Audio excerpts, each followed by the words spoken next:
ओम नमः शिवाय। जय शिव शंभु। हर हर महादेव।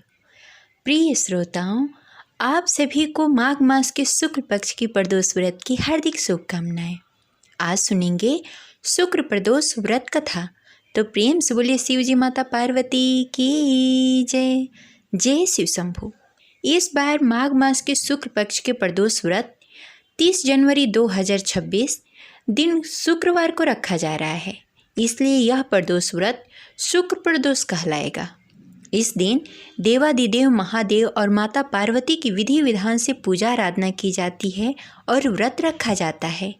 माना जाता है कि शुक्र प्रदोष का व्रत रखने से भगवान भोलेनाथ अति शीघ्र प्रसन्न हो जाते हैं और हर प्रकार के दुख दरिद्रता दूर हो जाती है और जातक को मनचाहा वर प्राप्त होता है। प्रदोष के दिन भगवान भोलेनाथ के प्रदोष काल में विधि विधान से पूजा आराधना करनी चाहिए।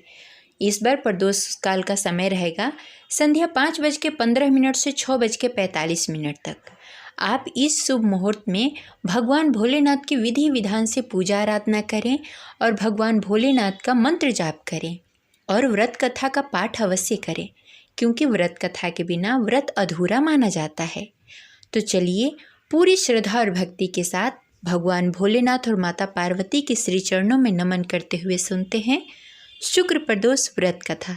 कथा शुरू करने से पहले इस वीडियो को लाइक करके कमेंट बॉक्स में हर हर महादेव अवश्य लिखें। चलिए सुनते हैं शुक्र प्रदोष व्रत कथा।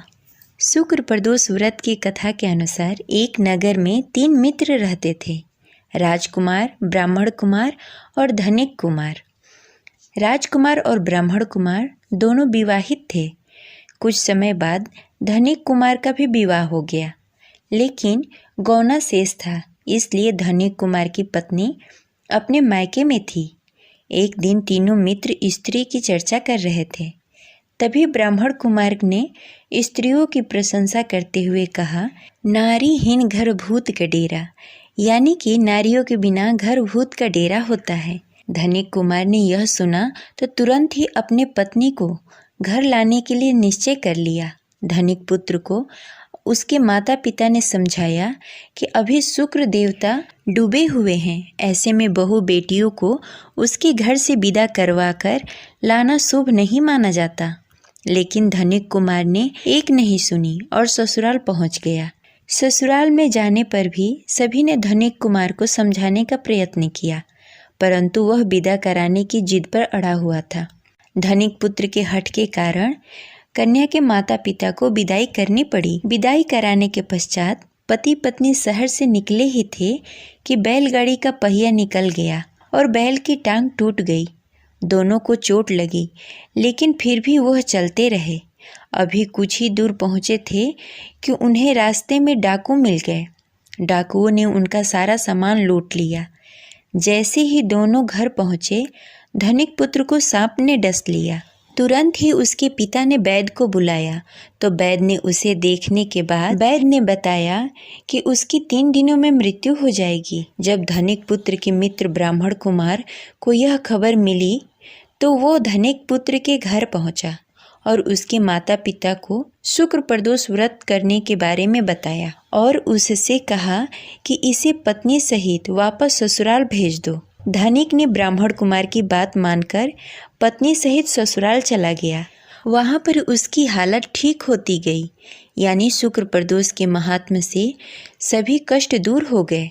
शुक्र प्रदोष के दिन यह कथा अवश्य पढ़नी तथा सुननी चाहिए। इस दिन कथा सुनने तथा सुनाने तथा कथा समाप्ति के बाद हवन सामग्री मिलाकर 11 या 21 बार या 108 बार ओम ह्रीं क्लीं नमः शिवाय स्वाहा मंत्र से आहुति दें। उसके बाद शिव जी की आरती तथा प्रसाद वितरण करें। उसके बाद भोजन करें। कहा जाता है कि शुक्रवार को प्रदोष व्रत सौभाग्य और दाम्पत्य जीवन के सुख समृद्धि भर देता है। यही कारण है कि आज के प्रदोष का काफ़ी खास महत्व माना जाता है। शुक्रवार के दिन पड़ने वाले इस प्रदोष व्रत से सुख समृद्धि मिलती है। धार्मिक ग्रंथों के अनुसार प्रदोष व्रत करने से भगवान शिव शंकर की असीम कृपा प्राप्त हो जाती है। जिससे जीवन में किसी भी प्रकार का अभाव नहीं रह जाता। इतना ही नहीं, समस्त आर्थिक संकटों का समाधान करने के लिए प्रदोष व्रत अवश्य करना चाहिए। इस व्रत के प्रभाव से हर तरह के रोग, दुख और बीमारियां खत्म हो जाती हैं। वहीं पुराणों में भगवान शिव को समस्त ग्रहों का अधिपति बताया गया है। इस वजह से शुक्र प्रदोष का व्रत करने से शुक्र ग्रह से संबंधित समस्याओं से भी मुक्ति प्राप्त होती है। देवादिदेव महादेव को ज्ञान और मोक्ष का दाता माना जाता है। अतः अध्यात्म की राह पर चलने वाले लोगों को प्रदोष व्रत अवश्य करना चाहिए। प्रदोष व्रत के दिन सुबह सवेरे उठकर स्नान आदि से निवृत्त होकर भगवान शिव को जल अर्पित करना चाहिए। उनके सामने घी का दीपक जलाकर व्रत का संकल्प लेना चाहिए। उसके बाद भगवान शिव की पूजा आराधना करनी चाहिए। फिर संध्या के समय प्रदोष काल में भगवान शिव की विधि विधान से पूजा अर्चना करनी चाहिए। पूजा के दौरान मन ही मन ओम नमः शिवाय मंत्र का जाप करते रहें। इसके साथ ही शिव चालीसा का पाठ करें और प्रदोष व्रत कथा पढ़ें या सुनें, क्योंकि प्रदोष कथा के बिना प्रदोष व्रत अधूरा माना जाता है।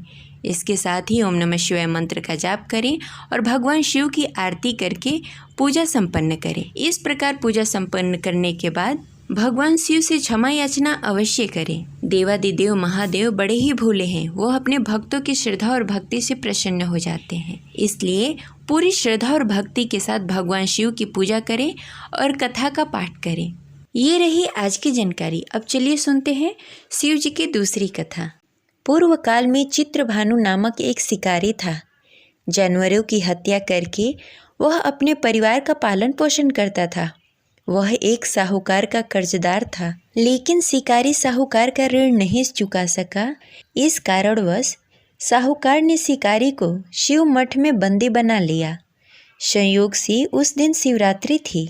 शिकारी ध्यान मग्न होकर शिव संबंधित धार्मिक बातें सुनता रहा।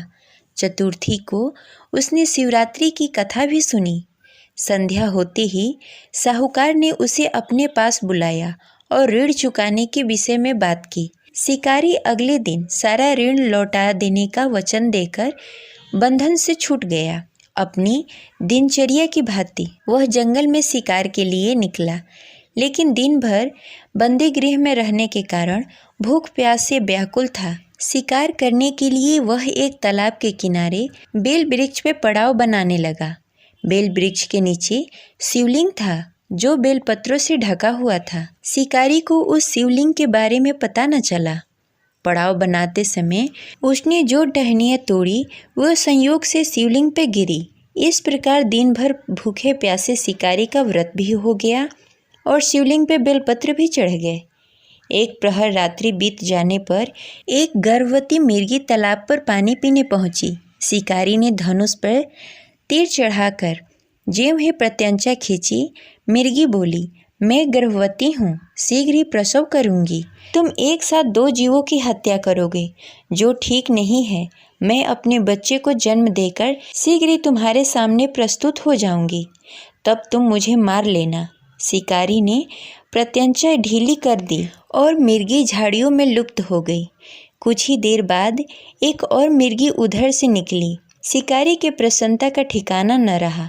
समीप आने पर उसने धनुष पर बाण चढ़ाया। तब उसे देखकर मिर्गी ने विनम्रता पूर्वक निवेदन किया, हे पार्थी, मैं थोड़ी देर पहले ही ऋतु से निवृत्त हुई हूँ।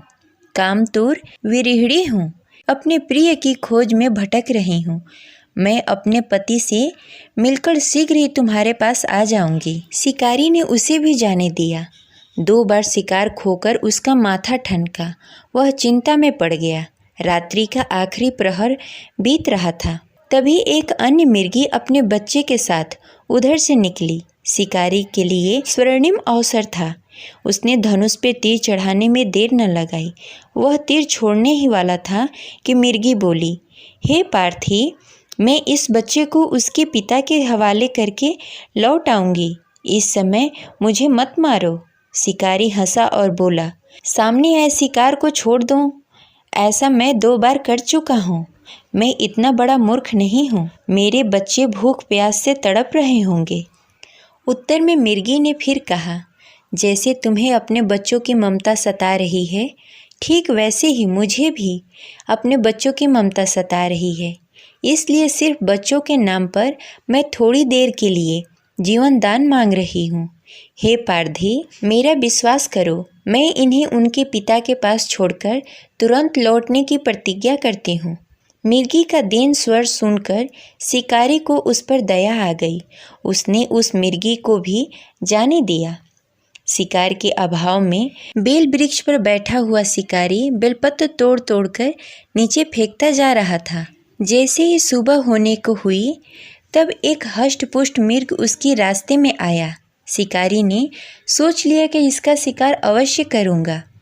शिकारी की तनी प्रत्यंचा देखकर मिर्ग विनीत स्वर में बोला, हे पार्थी भाई, यदि तुमने मुझसे पूर्व आने वाली 3 मिर्गियों तथा छोटे छोटे बच्चों को मार डाला है, तो मुझे भी मारने में विलंब न करो, ताकि उनके वियोग में मुझे एक क्षण के लिए दुख न सहना पड़े। मैं उन मिर्गियों का पति हूँ। यदि तुमने उन्हें जीवन दान दिया है, तो मुझे भी कुछ क्षण के लिए जीवन दान देने की कृपा करो। मैं उनसे मिलकर तुम्हारे सामने उपस्थित हो जाऊंगा। मिर्ग की बात सुनते ही शिकारी के सामने पूरी रात का घटना चक्र घूम गया। उसने सारी कथा मिर्ग को सुना दी।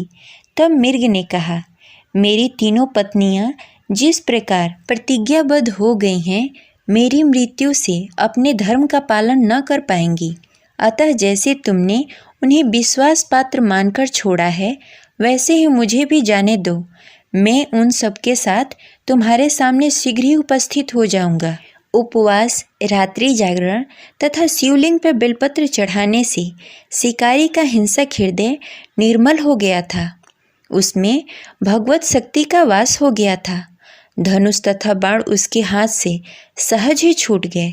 भगवान शिव की अनुकंपा से उसका हिंसक हृदय कारुणी भावों से भर गया। वह अपने अतीत के कर्मों को याद करके पश्चाताप की ज्वाला में जलने लगा। थोड़ी ही देर बाद मिर्ग सपरिवार शिकारी के समक्ष उपस्थित हो गया, ताकि वह उसका शिकार कर सके।